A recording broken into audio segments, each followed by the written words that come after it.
I think you're right. I know.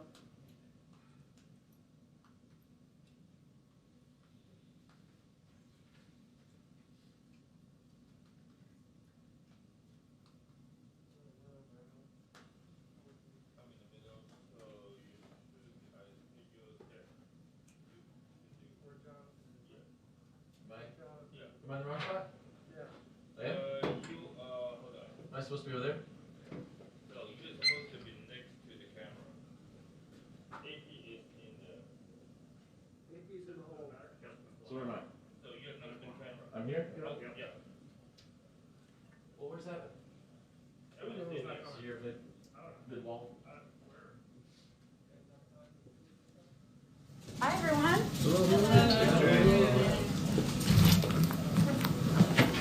All right. Ooh, I will tell you masks are a little tricky with earrings on, so just bear with me here. Okay. Just have a couple of items at the top. Okay, learned my lesson on earrings. All right, today the president will deliver remarks to mark 50 million shots that have been administered since he entered office. In his remarks, he will provide an update on the strong progress we've made across our pandemic response to date. He will commend the COVID response team's extraordinary whole-of-government effort to get shots in the arms of Americans, as well as the work of so many Americans who have stepped up to the plate in this moment. He will also remind Americans that now is not the time to let our guards down, especially in the face of new variants. He will encourage people to continue wearing a mask and get vaccinated when it is their turn. I also have some brief updates on the winter storm that affected a few states last week. As many of you saw last night, the president approved the state of Oklahoma's major disaster declaration request. This action will authorize FEMA to provide both public and individual assistance, including grants for temporary housing and home repairs, low-cost loans to cover uninsured property losses, and other programs to help individuals and business owners recover from the effects of the disaster. Power and water restoration continue across Texas, Louisiana, and Oklahoma. Accelerated vaccine shipments are occurring, and vaccination appointments are being rescheduled and expanded to accommodate those canceled last week. And as you all know, the president is, of course, traveling to Texas tomorrow. Today, the vice president also visited a local giant pharmacy in Washington, D.C. that is participating in the administration's federal retail pharmacy program. The program is increasing access to COVID-19 vaccines across the country. The Biden-Harris administration is committed to ensuring Americans have access to vaccine in their own communities, including at local pharmacies. And last week alone, the administration doubled our allocation to pharmacies to over 2 million doses across 7,000 pharmacies. With that, Darlene, why don't you kick it off?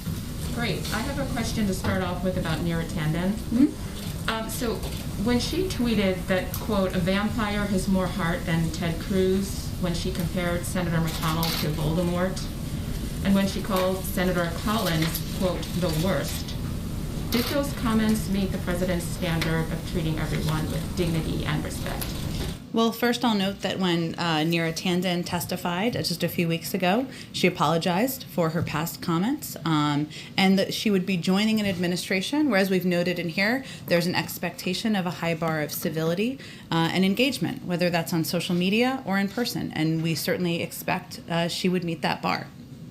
Did the president and the transition team underestimate how much of a problem her tweets would become?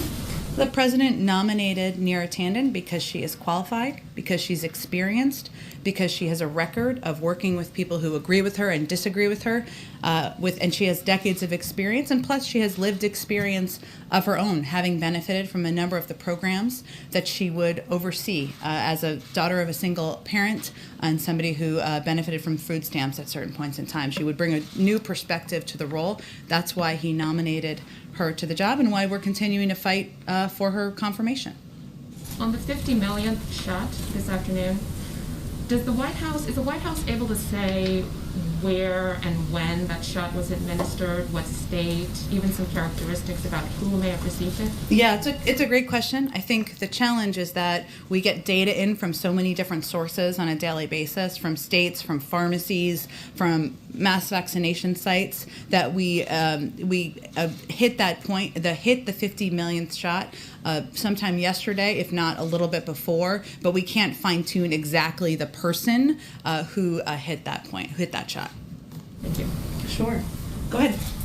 Any update on the president's phone call or scheduled phone call with King Salman of Saudi Arabia? I don't have an update. As I noted yesterday, as soon as that call happens, we expect it to be very soon. We will, of course, provide a readout to all of you. You said when they do talk that the president won't hold back. Will he be following up this talk with actions? Are sanctions on the table? I think there are a range of actions that are on the table, but the first step is, the next step, I should say, is for the president to speak with the king. We expect that to happen very soon. As you know, we've committed to the release of an unclassified report that would come out from DNI and not from the White House. And of course, our administration is focused on recalibrating the relationship, as we've talked about in here previously. And certainly there are areas where we will express concerns and leave open the option of accountability. There are also areas where we will continue to work with Saudi Arabia, given the threats they face in the region. What's the holdup to the phone call? Is the king avoiding your calls? I don't think that's the characterization. The president has a busy schedule. The king, obviously, I can't speak to his schedule. I'm not his spokesperson, but we expect the call to happen very soon. I think there was some inaccurate reporting about it being confirmed when it wasn't a confirmed call yet. And you have made clear that the president's going to be speaking with his counterpart, with the king, not with the crown prince. But given the crown prince's role in the future of the kingdom and that he is expected to be implicated here, why not speak to the person expected to be responsible? Well, I think the president's conversation will cover a range of topics with the king. There's obviously a lot to discuss with Saudi Arabia and with the leaders of Saudi Arabia. And as I've previously noted, the Crown Prince has been engaged with his appropriate counterparts. The president will be engaged with his appropriate counterparts. And we're engaged at many levels with leaders in Saudi Arabia. So will the Crown Prince's counterparts here, Austin, be speaking to him about this issue, though? He spoke with him last week. They did a readout. I don't think I have anything more about their call to read out. Go ahead. Hi, thank you. I just want to ask about the post office, a couple of questions. You said earlier today that there was concerns, I guess, with the leadership. Quote, it's clear that the leadership can do better, and so that's our hope.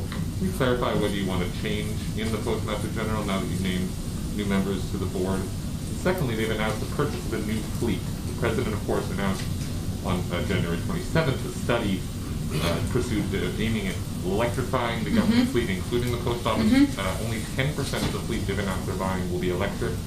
Do you plan to change that order or see changes to it at all?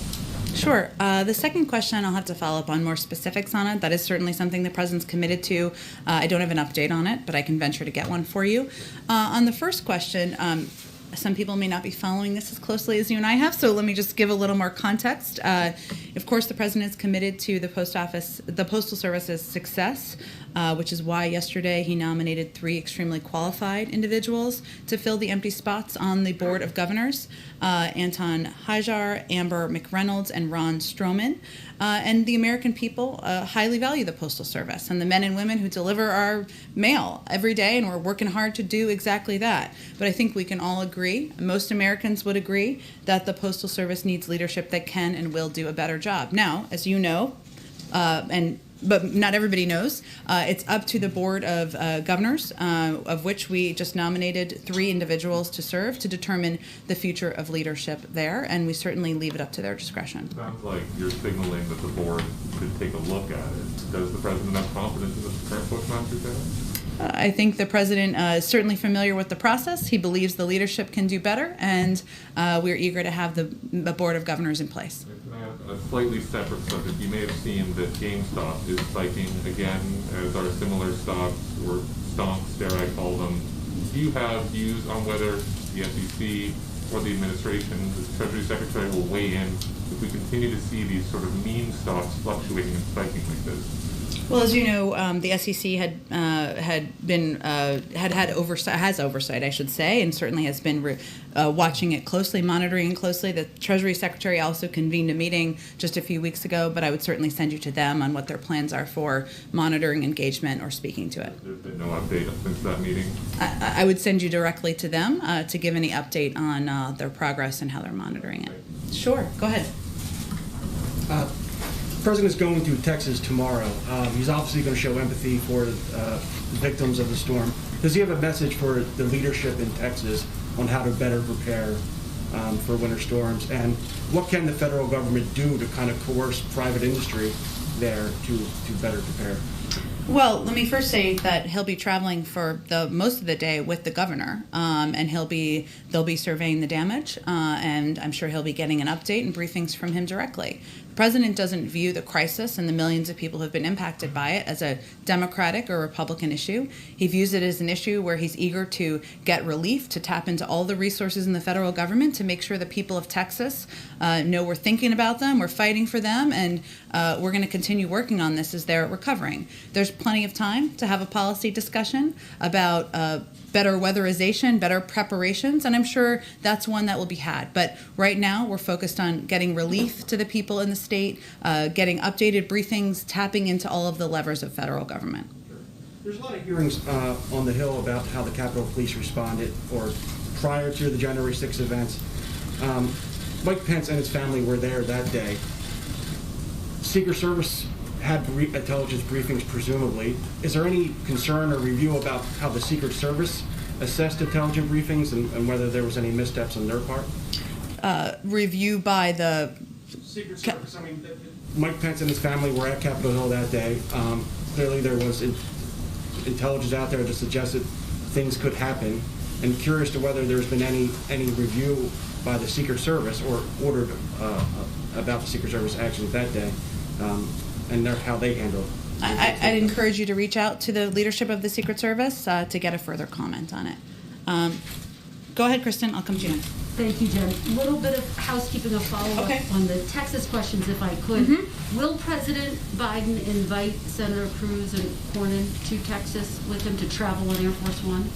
Well, Dr. Biden is traveling, of course, with us to Texas, with the president to Texas. There are some limitations on space available, so there are not members, I don't believe, I will double check on this, of any party traveling with the president to Texas. But again, he's going to be spending the day traveling with Governor Abbott and surveying the damage on the ground. Will they be a part of his plans to survey the damage? Will they join him in any of those events tomorrow? Has there been any invitation extended? I'm happy to follow up on it for you, Kristen, but I'm not aware of their plans to participate in the events tomorrow, but I can check. Okay, I want to ask you about the uptick in migrants at the border. Some members of the Democratic Party are displeased with the way the administration is handling children who are being held at the border. Alexandria Ocasio-Cortez tweeted this, quote, "This is not okay, never has been okay, never will be okay, no matter the administration or party." Is this a failure on the part of this administration? Well, first, I can't speak to what this is that is being referred to. Children in these detention facilities. Well, that's not what's happening. And, we will be doing some briefings, of course, with members of Congress. But what is happening now is there are children fleeing prosecution, fleeing threats in their own countries, traveling on their own, unaccompanied, to the border. And our focus is on approaching this from the view of humanity and with safety in mind. And so the steps that we have taken is they are, of course, processed as quickly as possible, ideally with a maximum of 3 days through CBP. Then they are transferred to facilities overseen by HHS. We had to reopen a new facility that had previously been closed because of COVID protocols. Because we can't have kids in beds next to each other, we need space appropriate. It's been revamped. There's educational services there. There are health services and medical services. But our objective is to move them as quickly as we can to families that have been vetted and to, of course, reunite kids with their families. How do you respond to Alexandria Ocasio-Cortez, though, who says she sees these images and it's not okay from her perspective? Well, look, we will work, of course, course, with Congresswoman Ocasio-Cortez on a range of issues, and we look forward to doing that. What I'm conveying from here is what the actual circumstance is on the ground and the tough choice that we have had to make. There are only a couple of options here. So either we send kids back to a very dangerous journey back to their countries. That's not a good option. I don't think anyone would support that option. We send them to families that have not been vetted. We've seen challenges with that in the past where kids have then been trafficked. That is not a good option in our view. Our best option in our view is to get these kids processed through HHS facilities where there are COVID protocols in place, where they are safe, where they can have access to educational and medical care. There are very few good options here, and we chose the one we thought was best. And I just want to ask you about CPAC. I know you got some questions about this yesterday. If I could try again, based on our reporting, former President Trump is going to be talking about President Biden's immigration policies. He will point to the uptick in migrants coming to the U.S. How is the administration planning to respond? Well, we're not looking to former President Trump or any of his advisors as a model for how we're approaching immigration. In fact, we're in the circumstance we're in because not only was their approach inhumane, it was ineffective. And so we're going to forge our own path forward. We'll see what he says, but our focus is certainly not what President Trump is saying at CPAC. Go ahead. Thank you, Jane. The head of the group the president is going to meet with today, the National Governors Association, Andrew Cuomo, is being accused of sexual harassment by a former staffer named Lindsay Boylan. She says that Cuomo, while he was governor, gave her an unwanted kiss on the lips. He asked her to play strip poker. Is the White House worried about this becoming a distraction from an important meeting about COVID response? Well, let me first say that the president has been consistent in his position. When a person comes forward, they deserve to be treated with dignity and respect. Their voice should be heard, not silenced, and any allegation should be reviewed. Governor Cuomo is also the governor of one of the largest states in the country that has been one of the hardest hit, with millions of people still suffering from an ongoing pandemic and an economic crisis. And our focus is to continue working with governors from across the country, from a range of states, on how we're helping people in their states. He also is still head of the National Governors Association, hence he's at the event today. And to him being in charge of the governors and in charge of such a big state, will the president talk to him about these accusations from Democrats in the New York legislature that Cuomo misled the public about deaths in nursing homes throughout the pandemic? Well, this is a meeting and a conversation with a range of governors about how we can all work together to address the pandemic and get relief to the American people, and that's what I expect the focus of the meeting to be on. There are some Democrats in New York who want congressional hearings about these deaths in nursing homes. There was a Cuomo aide who told lawmakers in February that the Cuomo administration withheld the number of residents who died in hospitals from the public due to the fear that it would be used against them by federal prosecutors. Is this something the White House thinks would be appropriate for a congressional hearing? It's really up to Congress to determine how they want to review or have hearings on those reports. And I know you were asked about this weekend, but I'll try again. Does President Biden still think Andrew Cuomo is the gold standard for COVID leadership and that he's doing a hell of a job, which he has said about him? Well, first of all, I think to be fair, let's put all of the comments in context, which sometimes is missing from these conversations we have in here or during interviews. At the time, which was, I believe, April of last year, the president spoke out and said positive things about a range of governors, Democrats and Republicans, who were stepping in when there was a vacuum of leadership at the federal level, when they were getting no information, when they were getting no help and no guidance from the former Trump administration. He made some positive comments about Governor Cuomo and his role in New York at the time, as he did about a range of governors. Okay, and then one more on climate change. There's been some reports about a meeting with airline CEOs next week. How important is it to the White House to reduce airline emissions as part of an overall climate agenda? I'm not actually familiar with that meeting. Do you know who it's with? Gina McCarthy and some of the airline company CEOs. I'd have to look back into it. I don't have any more details on that meeting. Thank you. I'm happy to. Go ahead.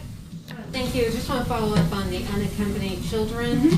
Is President Biden open to the creation of an ombudsman within the Health and Human Services Department? This has been proposed by Congressional Progressive Caucus Chair familia Jayapal, this person would be able to go in and check out the facilities, see the care that the children are receiving, and report back to Congress.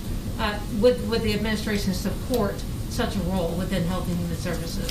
I have actually not spoken with the president about that proposal by Congresswoman Jayapal. We have, I should note, I think someone asked this the other day. We have had cameras. The HHS has had cameras in there also to make sure people and the public, the media, are able to see the conditions in these facilities, and we'd certainly be open to supporting that in the future. But I'd have to follow up with him and our legislative team on that proposal. And that includes lawmakers obviously being able to go in and see the care of the children. We would certainly support that, sure. One more question. In 2018, it was discovered migrant children were being forced to take psychiatric medication without knowing the drugs they were taking, things like lithium and so on. What's being done? Obviously, these children need psychiatric care. In some cases, they've been traumatized. They've had a difficult time. What can the administration do to assure that while the children are getting the care they need, there would be no such abuses? Well, I would say first, we are not using the past management as our guide, and we have the Secretary of Homeland Security is, of course, overseeing in coordination with the HHS Secretary. It's a mouthful, to ensure that these children are treated humanely. They are provided with the medical assistance they need, the mental health assistance they need, and you're absolutely right. I mean, these kids have been through a trauma, and we want to treat them humanely and make sure they're kept safe. So I would send you, of course, to the HHS team to get more specifics of how it's monitored, but certainly that's our expectation. Go ahead in the back. Hello. Has the president been following Brexit, and has it gone as he expected so far? And does he share the position that President Obama expressed in 2016 when he said Brexit would put the UK at the back of the queue for trade deals with the US? Well, a lot's happened on Brexit and in the world since 2016, I think it's fair to say. I will say that President Biden is focused on strengthening our domestic economy through significant investments in American workers and competitiveness. That's his focus. He's committed to prioritizing those investments at home before signing new trade deals. That's his approach, and that's how he sees trade deals in general around the world. Making those investments is critical to restoring the middle class and making us more competitive. So our team is still reviewing negotiations that were begun under the prior administration. Ambassador-designate Tai, of course, had her hearing this morning, and she will be essential to that review.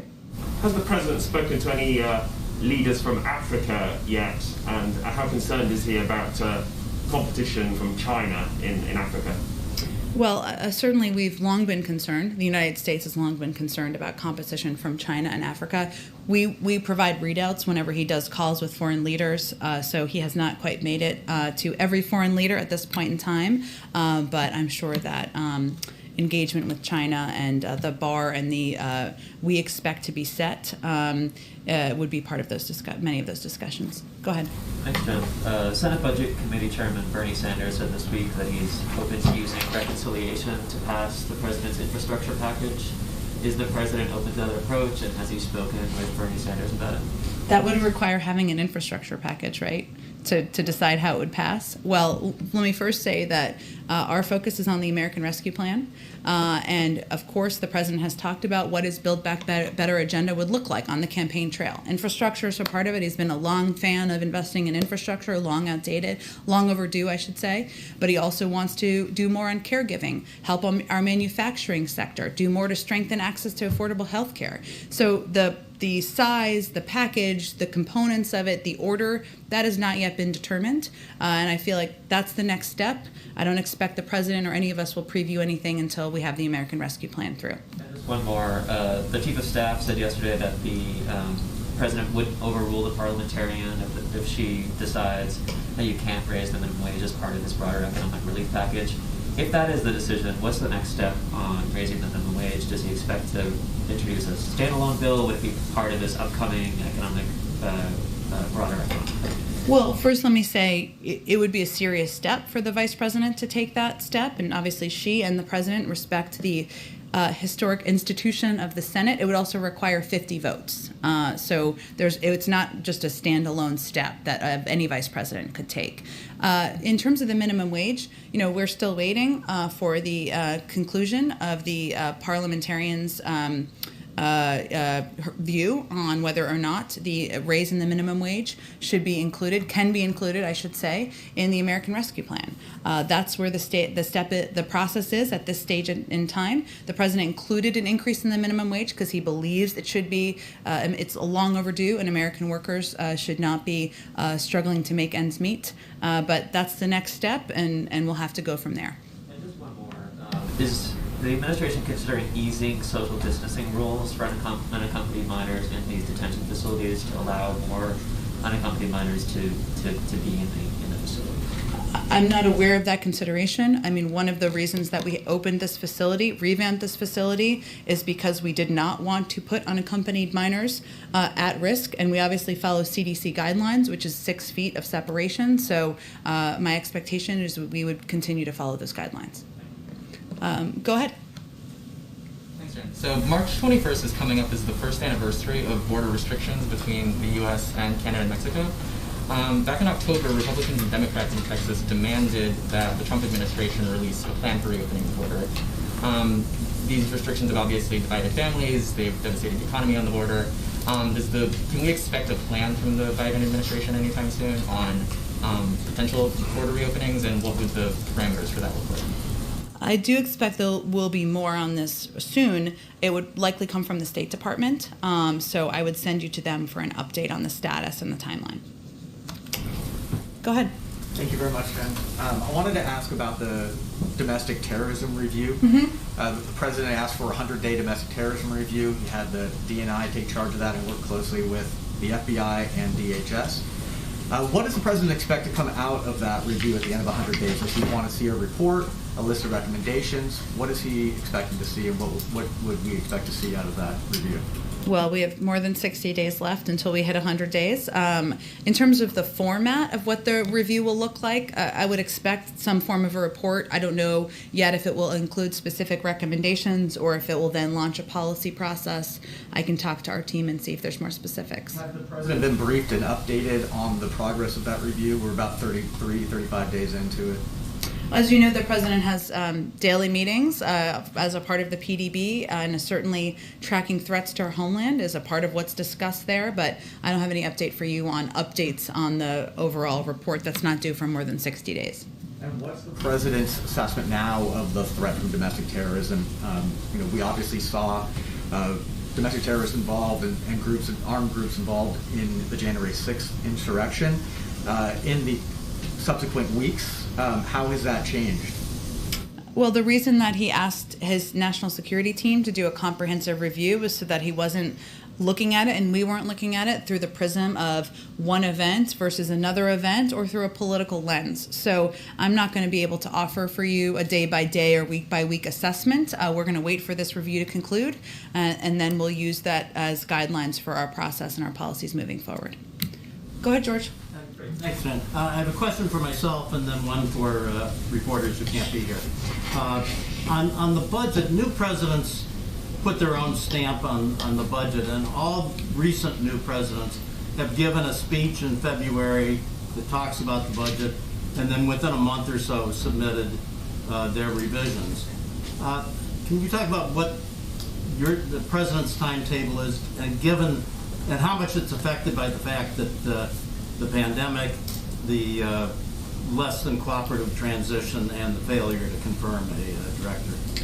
Sure, George. Well, the president is certainly looking forward to sharing his budget priorities for the fiscal year with Congress and, of course, the American people as our nation faces unprecedented challenges.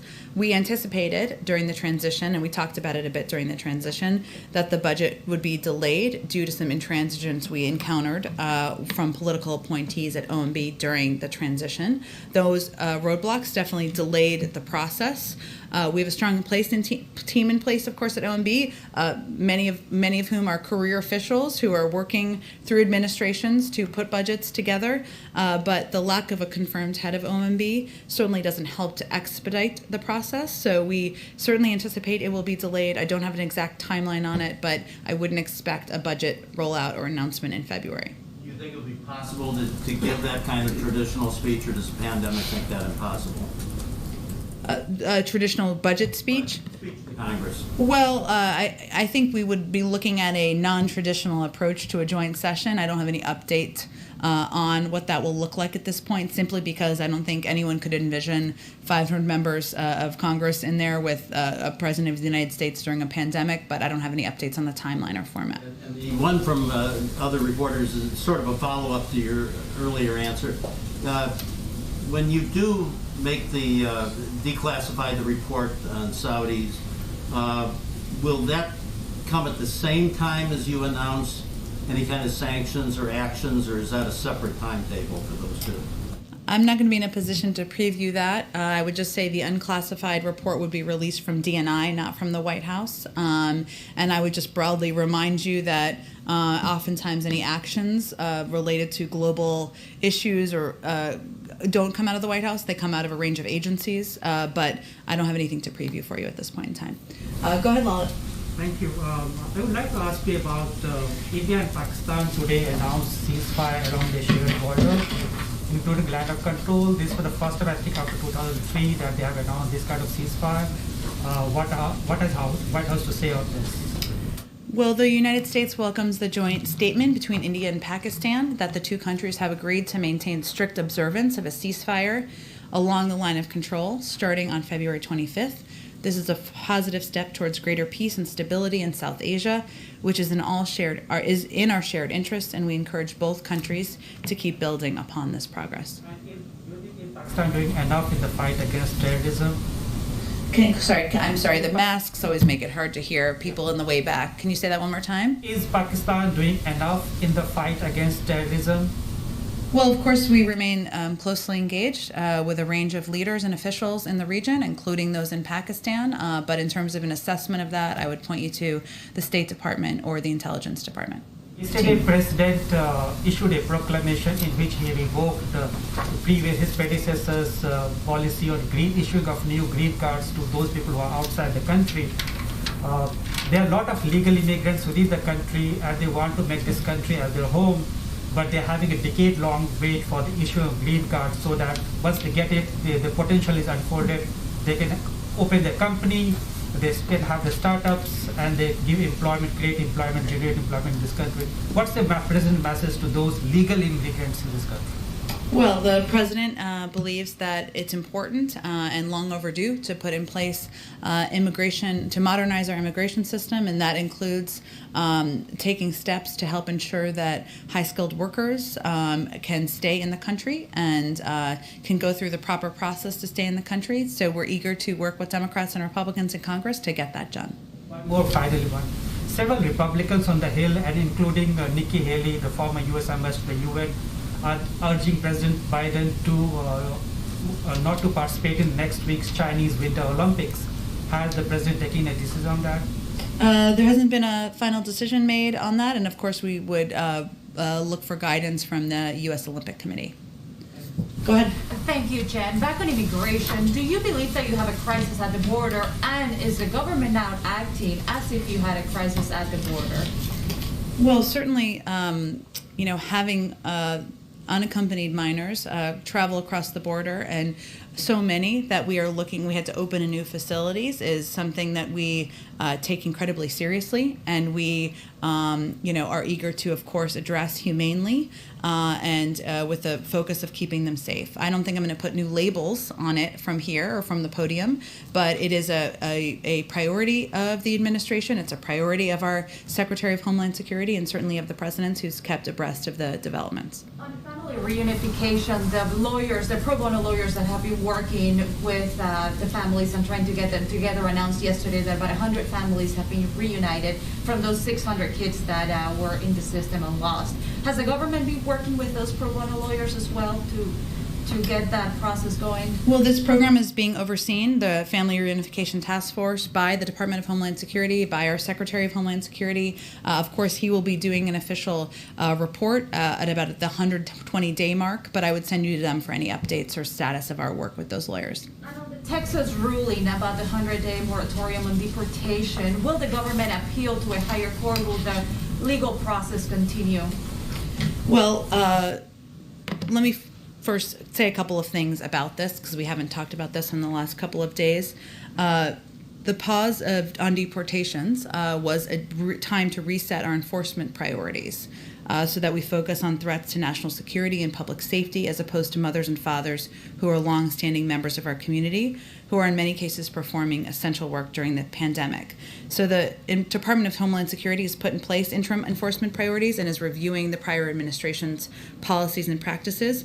The court's ruling still allows us to do this. In terms of next steps or how we will approach it from here, I would send you to our Department of Justice. And will the president address immigration at all down in Texas tomorrow? The president will be certainly speaking about COVID and addressing the pandemic.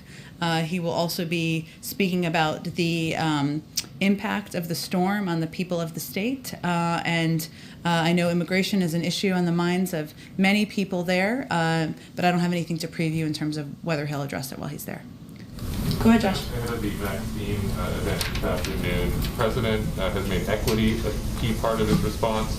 Some mixed results on that. Some states have no data, for instance, on race of people vaccinated. Other states, the data is showing that white and Asian people are getting the vaccine disproportionately as compared to Black and Latino people. Does the president think enough is being done with regards to equitably distributing the vaccine? The president has always known from the day he took office, and as has the vice president, that ensuring that we equitably distribute the vaccine would be a big challenge because there was a lack of accurate data, as you referenced, because it is challenging. You have to use a number of approaches to get into communities where there is vaccine hesitancy, which is an ongoing issue that we're working to address.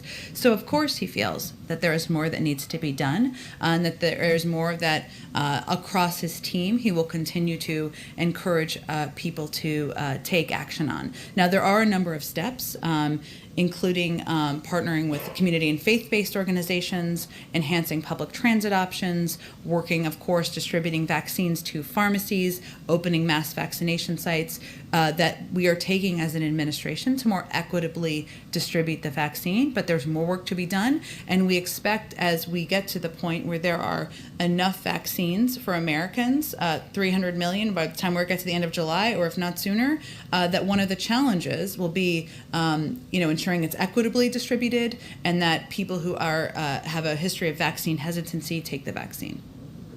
Go ahead. There are reports that if Congress launches a 9/11 style commission to investigate the January 6th insurrection, Nancy Pelosi would want it to have 7 Democrats and 4 Republicans as part of the makeup. Would the White House be satisfied with that, or would you rather see it more evenly distributed by party? We leave that up to Congress, leaders in Congress, to determine what that will look like. And on immigration, why does the White House think there is this surge of unaccompanied children right now? Your critics are saying it's because you're not sending anybody back, any of these unaccompanied children back. Do you share that? Well, I think there's a couple reasons. One, there's conditions that are in these countries that we have not done enough to help improve. And that's why there is funding in the president's immigration bill, and why one of the reasons we're eager to have it passed. We don't feel that sending unaccompanied minors, kids, back to take a dangerous journey is the right step to take. And that's not something that we're going to do as an administration, and it won't be our policy. But we always need to keep communicating more effectively about how this is a dangerous time to travel. This is a dangerous time for families to come, for children to come, and we'll continue to work to do that more. And when the president had half a dozen Republican lawmakers in the Oval Office yesterday, they came out, they shared, they thought it was a good meeting, but they said the COVID-19 rescue package never came up. Why not? Well, did they raise the COVID-19 rescue package? I don't. The president says that he makes it a top priority. He talks about it with great urgency. He could have brought it up, and I'm just curious. Well, the why he meeting was about a supply chain executive order, something that there is a great deal of interest on and bipartisan support for. The only time the president talks about the American Rescue Plan is not in meetings in the Oval Office. He picks up his phone and calls Democrats, Republicans, and others on a regular basis. And I think he's used every opportunity he has to make the case publicly, to have those conversations. And it's probably why more than 70% of the public, including the majority of Republicans, support the plan. So that is not a signal that the president has conceded he is just going to pass the package with Democrats. Hardly. Look, I think the president's view is that this is a package that will help get the pandemic under control. It will help put people back to work. If somebody has a better idea, by all means, bring it forward. We have not seen one. This is a plan that he remains committed to, and he is hopeful that Republicans, many in Congress, will follow what their constituents want. And the American people clearly want this rescue plan passed. They clearly want money for vaccinations. They clearly want schools to reopen and funding to reopen schools, and they clearly want direct checks. So hopefully members will listen to that, and we have plenty of time for Republicans to vote for the package. Thank you, everyone. Thanks, Jen.